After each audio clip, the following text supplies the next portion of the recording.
Meron akong maha blanca. O, diba? Ang ganda. Yan yung niluto ko nung isang araw kung napanood ninyo. Siyempre, meron pa rin akong avocado. Ito na lang ang iaano ko sa pancake. Hindi na ako magto-toast bread. Kasi may pancake naman, diba? Oh, ito ang aking coffee. Siyempre, hindi mawawala yung coffee, di ba? Tapos, meron dala yung anak ko, oh. Ayan. Dala ng anak ko yan, oh. Chocolate cake, frambuesa cake. Ito parang ano to, chocolate cake, yan.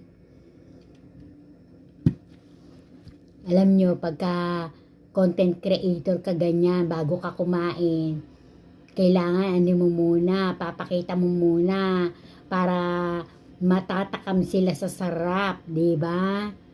Oh, kain na tayo, guys.